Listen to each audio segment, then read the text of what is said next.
1051. Can I ask you a question? The first thing I thought when I heard about I'm here to be asked questions. the Rock Nation Sports, okay, that you. Okay, I didn't want to get you on your thing. I know that No, one. don't get started. Don't get started. Okay, go. Yeah, that's all fault. Yeah. Do you have to give up your seats at the Barclays Center? No. So you Told y'all that in the open letter. That part was true. Okay, I just want to make sure. No, of course not. Right, those seats, Yeah. because you know what? I still own the building. I'm still. No, because I used to be able to go to the Nets games and sit in your seats because you never used to you go to good. those. Don't worry about it. This is a selfish Jersey, question. Yeah, this is so. You just want to make sure you good. What kind of question is that? This question is loaded. Don't worry, you good. I'm gonna write you in 4 games a year. Okay. Can we clear up another Power 105 bet? These two were arguing about who knew Jay the longest. What? Who too? Angela Yee and DJ Envy. Okay. Nah, I definitely knew Envy before Angie. I told him I knew him before Mary J. Blige was on the hook to Can't Knock the Hustle when it was that wax. Yeah. No, I think I knew Yee you said longer. she used to help y'all bag up in an apartment in Brooklyn. Yeah, You, Tata, She B-Hop. won. She won. No, when I knew you.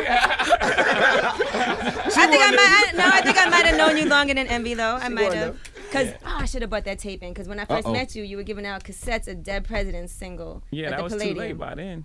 Yeah, I recorded. I had to record the album first. It was a single though. It wasn't a whole album. It was just a No, but cassette. I'm saying I had to record it. He was there first. I'm gonna just give him that. Okay, all right. Damn, dude. Well, shortly thereafter. That's when he was DJ Shrimp. I was definitely DJ Shrimp around that time. Now, do you you ever know him before me? I didn't know. Another hood question. Do you ever feel sorry for Damon Dash, man? Whenever you hear about like his financial problems and things like that. Nah, Dame's a hustler. Dame will figure it out. Like Dame, very smart guy. You know, so he'll figure it out. He was definitely playing your album and on Instagram. Yeah, did you see that video? Bittersweet. Nah, I didn't see it. He was in the barbershop, bobbing his head crazy to it. He said he liked it. He said he felt like he was a part of that. And he knows you're telling the truth. Mm-hmm. I feel like what people gotta understand. I mean, nothing gonna change the way I feel about Damon. You know, no matter no time or space, no separation or anything. You know, I got love for Damon Dash the same way as I did before. I don't know if we can be around each other in that way because times have changed. And, you know, he may be a totally different person. I know I'm a different person. Mm-hmm. But nothing can erase that era and the things that we, you know, those times and those memories and those fights that we had, you know, to get Rockefeller where it was. It just is what it is. Nothing's gonna change that. You know, there'll be some, you know, minor things in the middle that are getting away, but those things go away, and then the relationship remains, and those memories remain. We did something great. We built something that is gonna be here forever. That's gonna be talked about forever. So, you know. There will always be, you know, love there. What was your worst signing at Rockefeller? The worst person that just didn't fit with Rockefeller. I'm sorry. No. Nah, I won't say Mill. Mill album, you should listen to it. It wasn't that did. bad. It's good. You had a reggaeton era as well. Yeah. Was you really responsible for that, or was that more than? I'm not gonna put nobody on. I'll take that one. That didn't seem like old. That didn't seem like taking old. that one for the team. The old dirty signing didn't seem like old. Man. Yeah, I'm gonna take that. I'm gonna take all that for the team. Then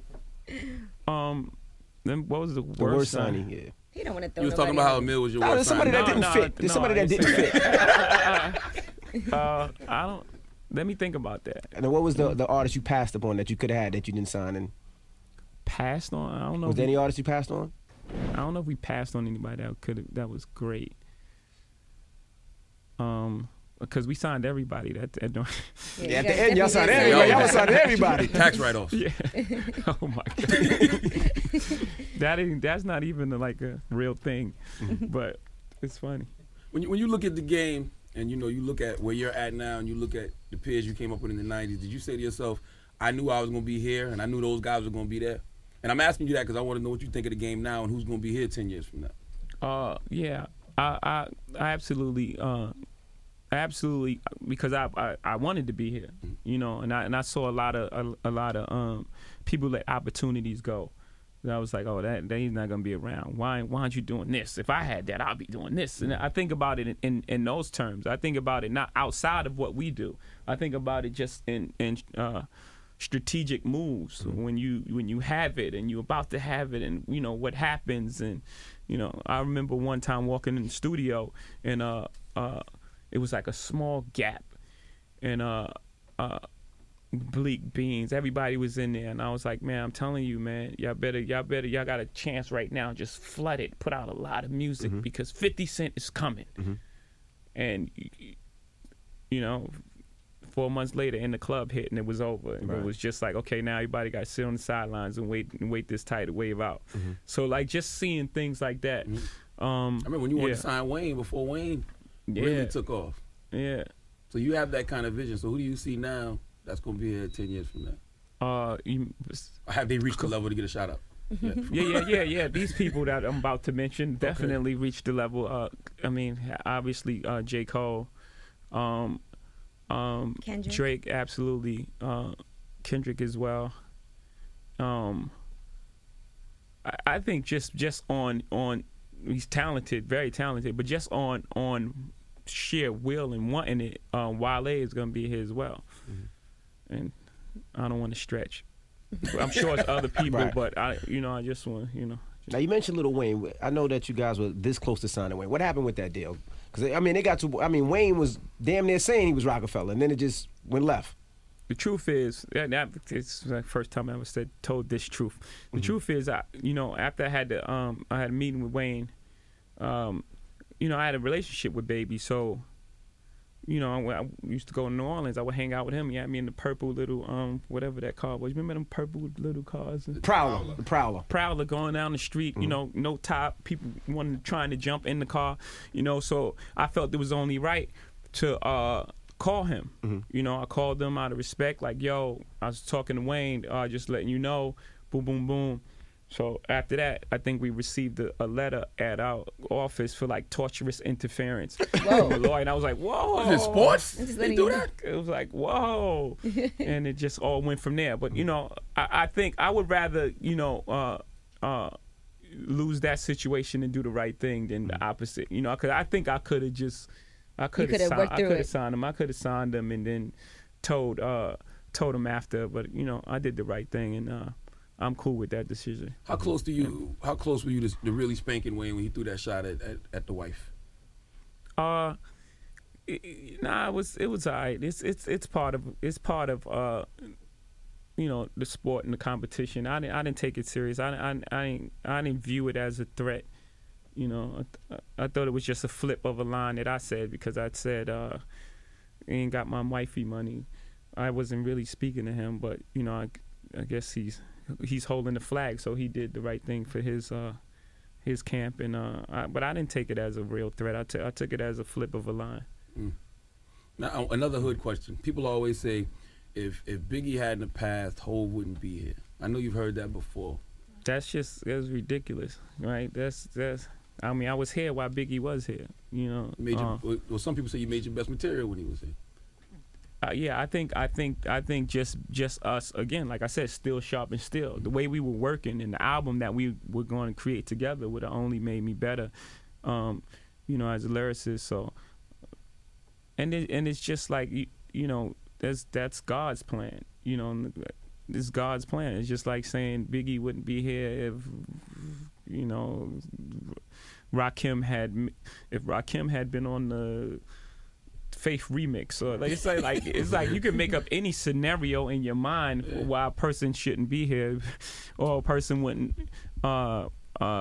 attain the success that they have. But I personally don't believe anybody could stop me. I really, that's just how I believe. And it was gonna be. I was coming. I was destined to be here, and it just is what it is. Why people can't give you that though? Why is it you got to be something else? Oh, Big was here, wouldn't be like that. He's in Illuminati. Why can't you just be good and successful nowadays?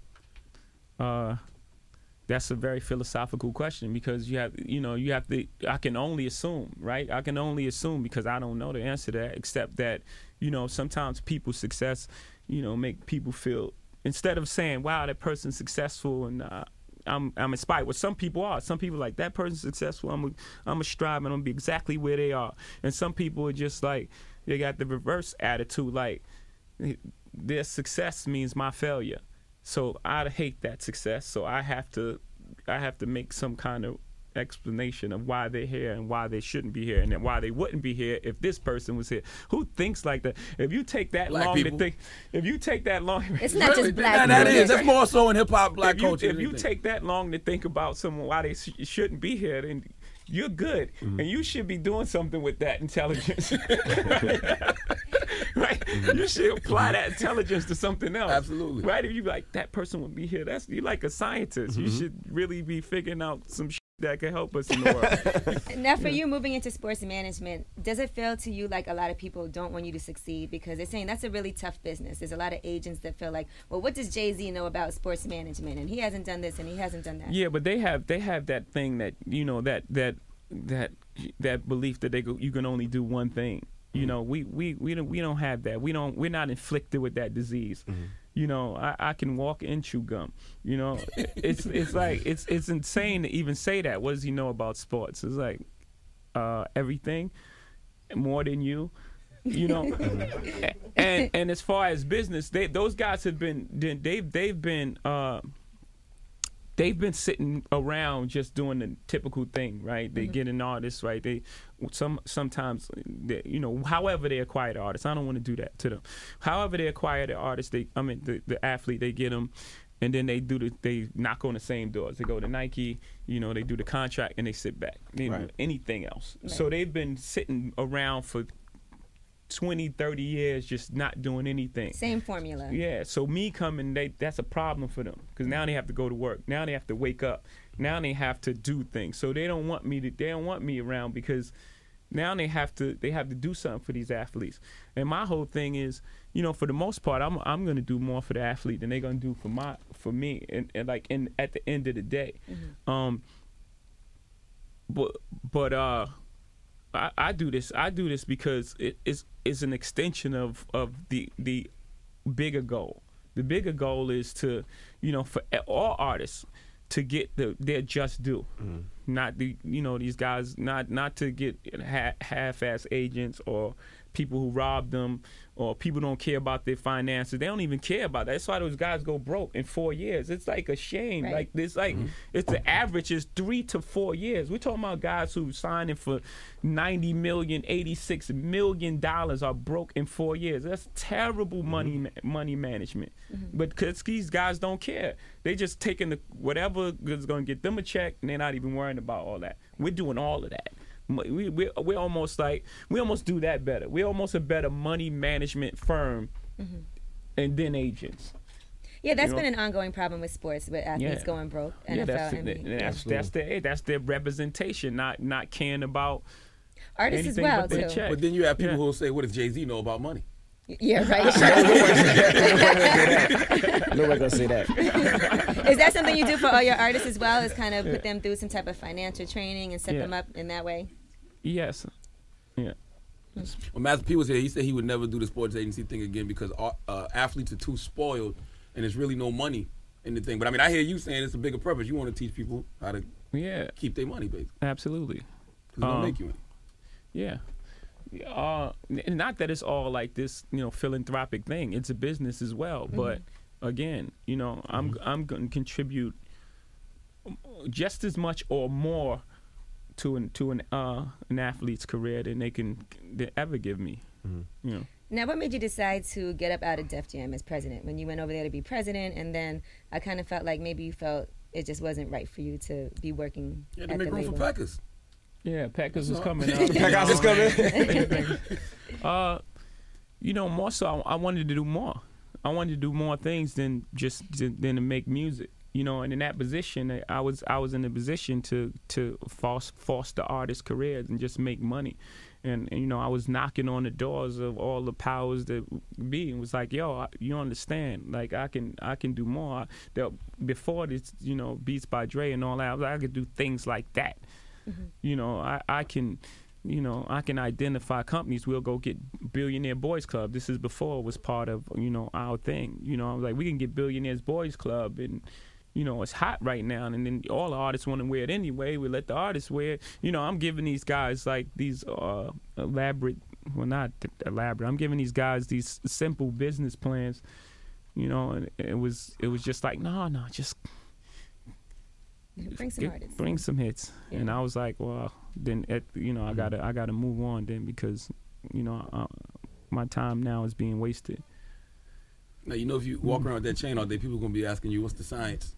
What's today's mathematics? Yeah. All day long. By the way, this isn't even my chain. I stole it from somebody. Yeah, I'll tell y'all who got off camera. Uh-oh. Stealing chains now? Is it a world star? Not really stealing. I know. Does it mean anything to you, though?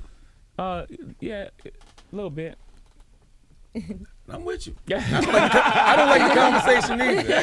It's like, I call myself the God because I feel like it sometimes. I study a little lessons, but I'm not into all, you know. Yeah. Religion is like a personal computer. You know, you let people in if you want to. It is. It truly is. You know how people look at your computer, you're like, yo, this is a personal computer. That's what everybody says. Oh, Jay-Z, with the new album, they're like, oh, Jay-Z has such a God complex. I'm like, a man can't reference God? Like, Genesis 1:26 says God created man in his image, so I can't reference myself. Absolutely. A little bit every now and then is God. Absolutely. We are all gods. Mm-hmm. Besides sports, what else do you watch on TV? Do you watch any of these reality shows? They don't think you're human. Yeah, but nah. I know you used to watch Sex in the City when that used to come on. Yeah, but and I still watch HBO. I watch HBO on ESPN. I'm not. You watch TV? Yeah. he definitely watches sports. Yeah. Obviously. Yeah. HBO, huh? And you gotta watch Nickelodeon. I don't watch Nickelodeon. You don't watch Girls or Nah, this a little Kirby Baby Disney. Einstein. Oh, little Baby channel Einstein. That's always on. Yeah, Baby Einstein and the music, yeah. Yeah. Have you ever had to kick anybody out the room because they approached you about doing a reality show with you and the family? Nah, that's never happened. no one's gonna ask you that. No one ever getting that close to me. Anyone with those type of questions have. Tata, get the pepper spray. Ask me about some Anyone reality with show. those type of questions to get vetted. There's no way. There's 18 layers before that happens. Now, how did you link back up with Timberland? Because it seems like y'all were apart for a minute, and then all of a sudden it seems like you got him back smoking again. Yeah, me and Tim have always been great, but we've never been able to like do more than like one record together. Seems like he's living in your house right now. Yeah, we've been together for since the year started. Right. You know, basically, but we've only been able to create like in small time frames. Like we'd do Big Pimpin', that was it. Right. You know, it was just like a personality thing. It wasn't really clicking. But we always had like genuine love for each other. But it just wasn't right. And then, you know, finally when he came back this time, he was a little humble. He was humble. He was just because he changed. Timberland changed. More mature. Yeah, he actually was like a different person. I was like, I was looking at a different person. Absolutely. The way he just, you know, like his conversation and everything. I was like, oh, Tim's ready. Yeah. Tim. And what about Just Blaze? What? How's Just Blaze? Because we heard that you was working with some stuff with him, and we just haven't heard anything as of yet. He said he wants to know why Just Blaze isn't on the new album. That's what he said. Yeah, we just didn't find that zone. And plus, the thing with me with Just Blaze and I was we really have like records that people really care about. So many you don't know the PSA. So when we're trying to make music, we trying to beat that. Right. So it's not like a blank sheet when he walks in the room.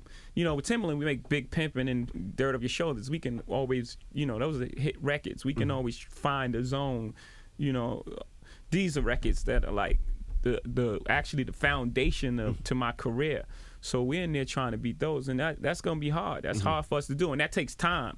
You know, and I'm not in one place, and he's certainly not focused as well. He's doing his his DJ thing, and you know whatever he's working on, and so it's hard to. We need time. So just get focused out there, just. Have you ever thought? Me too. I'm not just putting it on him. You know, we both need to focus if we're gonna do something that's gonna stand up to those records. Have you ever thought about doing any charity and doing like a Rockefeller reunion? Like with just state property. He said do a charity. Beanie Siegel, free. I'm not really into like you know those. Truly, the past is the past. You know, we'll do shows together like Philly and last year and things like that where it makes sense. But I'm not really trying to recreate the past. You know, it can never be what it was. You know, and that time was that time of moment. It was special. That never works. That I don't know if it's ever worked. I'm trying to think, and it's not really coming to me now. I don't know if it ever works when you try to recreate something. It's just like, you know, people just start looking like a little slower. You know what I mean? The moves ain't the same. You know what I'm saying? Like you're doing the same moves, but they're a little. You know, it's like. Also, Justin Timberlake, he He did an interview and said he asked you to be on the record a while ago, and you kind of was like, nah, it's not that time. Next album. And he was like, I'll never use Jay again. And then maybe a couple months later, we heard, his record with you on it. So did y'all have to talk about that first? Like, Jay, you play me. Like, Or nah, it was just... Nah, it's everyone has to respect everyone's choice and time. It just wasn't the time for us to link up yet. And the time is just now. But it was no real deep conversation about it. We just was in the studio and we just made some music. Another hood question. Young Chris, your former artist, how much did he influence you? Because a lot of people say you took his style or he took yours. I've made record. With all due respect to Chris, he was an amazing artist. He did amazing things. But the music is there. I made records before Chris and after him. So I don't even know how to answer that. It's like the weirdest thing in the world to me. Like, I don't know. You've heard this stuff before, though. Yeah, of course. Okay, No. I've heard it. Sean is just over here making I don't want to get fired. I've never heard that before. It's just weird to me. It's like, really? Like, I'll get pulled in the office by the PD. Why did you ask Jay that? I'm like, it's been on the internet for years. Now, have you hit Robert De Niro back yet? Because he was trying to reach you. I don't know if you saw that. But Who? Oh, Robert De Niro. No, I haven't. He's mad. He's pretty mad, too. How do you duck Robert De Niro? How do you get to the point in your life where you can curb Robert De Niro? Like, He's just Robert De Niro. I treat people based on who they are, and who they really are. Like not the name, not Robert De Niro. Like who you are as a person, and that's just. So he's an it doesn't matter. It doesn't matter. It doesn't matter who you are. Everyone has to be respectful, and everyone has to be a human being, and that's no one's above this, The spin. The curve. Respect the fact that I am Hove. It's 18 layers to this. You got 18 people to talk to before you can talk to me. No, not in that way. Yeah. But yes. But I'm not saying that in that way. It's just, we all human beings and we all have to be respectful to one another. And that's just the end of it. And that's how I carry it with anybody. Now, is there any rumor that you've ever heard that made you be like, all right, this is just weird? All of them? All the time. Well, yeah. Which ones? What do you want to start with? Like when they said Beyonce didn't really have the baby. That's a good one. Yeah. That's probably the most ridiculous thing I've ever heard. And the fact that people were really like running with that and running up with it and had follow-up stories. Because at first I thought it was a one of those get press things, like like let's run with this for press. Then I was slowly like, oh, y'all believe this, right? It started going so far, like, oh, y'all really believe this, and that's really that's messed up because like the time when you're supposed to be most joyous, you got life and and the whole thing. It's supposed to be a joyous time for you to have to like deal with that, whether you say you care about it or not, is annoying. And you shouldn't have to really deal with that as a human being. But, that's the position that we're in. Don't feel sorry. How do you keep from responding to a certain thing? Because everybody always says, okay, I got to Jay-Z the situation and not say nothing. Like, you always seem to keep your cool and not respond to the BS that's out there. It doesn't matter. It really doesn't matter because, when you're not in control of the outcome, it don't matter what I say. It don't matter how many times. It don't matter, again, it don't matter how many times you say that, Beyonce is really pregnant. Right. People gonna believe what they want to believe anyway. So why waste my time? And sometimes you respond to something that brings way more attention to it, too. That too, and it's just it goes into another space, and then you just like, oh, y'all not listening to me. Right. But then you'll have somebody that'll say to you, Jay-Z, how do you know Beyonce's pregnant? Yeah. Checked. Well, the album's in the stores right now.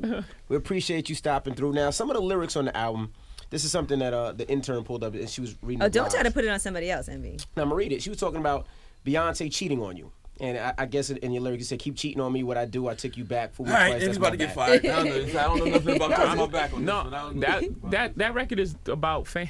See, that's what I mean. That's what we're asking. Yeah, I know, it's all good. No I don't want to get fired. Don't pepper spray. That's why DJ Shrimp is asking. I want to get fired on pepper spray. Emery just turned around, just making sure. That song is about fame. You know, and it's about the way, you know, fame is fleeting. You know, the holy grail, meaning like you chase this thing and these bright lights and these cameras, and then you look back, you want everything, and then you end up with nothing. So at some point you have to stop yourself.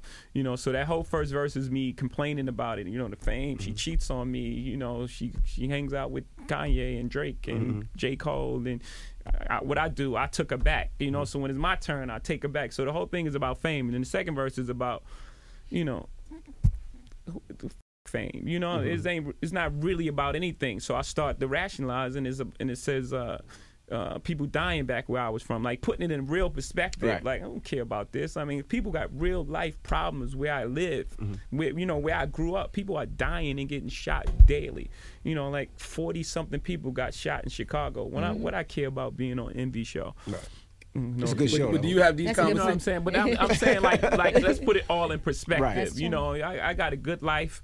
You know, I got a great life. You know, whatever comes with it, even ridiculous rumors about anything. It's nothing compared to. It's nothing compared to what, you know, where I've been. Is But it that's crazy not- for I'm you sorry. going back to Bed-Stuy and to Marcy and everything and seeing how different the neighborhood is now?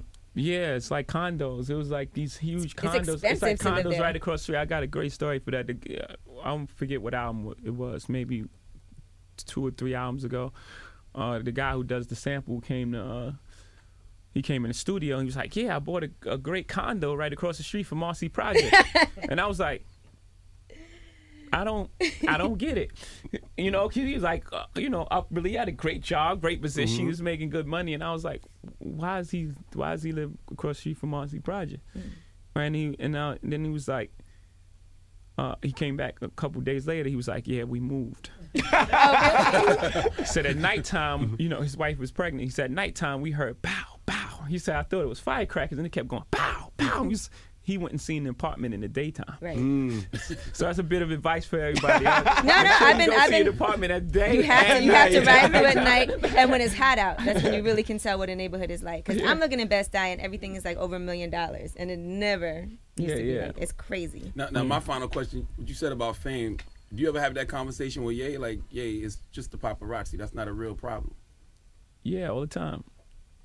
Okay, that's the answer. When you seen him hit his head on that stop sign, did you laugh? I'm just curious. Did you laugh when the first time you seen it? I chuckled.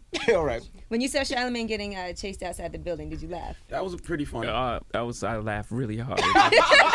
Listen, you gotta see the other video. It's another video. There's no other video. No. Some cats tried to get me in the store, and it's a surveillance video, like some No, old one dog in cat, not minutes. some Yeah, cat. but you- One guy. The one thing I liked about it, I mean, because you can't help that. If somebody just run up on you and knock you inside your head, you know what I mean? It just I'm shocked. I'm startled. I'm like, yeah, no, that is what it is. That can happen to anybody. The way you, but Not you you. saw it coming. He seen it. That was that was the thing I saw. I was like, okay, that was you know, little nuances of your personality. You saw it come. You knew that thing was coming. He was you know what gave it away though? What? The camera. Yeah, The world star era. Like Right. nothing's good is gonna come of this situation. Right. Like, I'm getting out of here. I'm not letting these guys plan go through. They might have peed on me or something. I don't know what they was Oh my gonna do. goodness. Ladies and gentlemen, Jay-Z, it's the Breakfast Club. It's Power 105.1. Real people, real celebrities, real talk. Join the Breakfast Club. Blast off in your ear. Weekday morning, 6 to 10. Only on Power 105.1.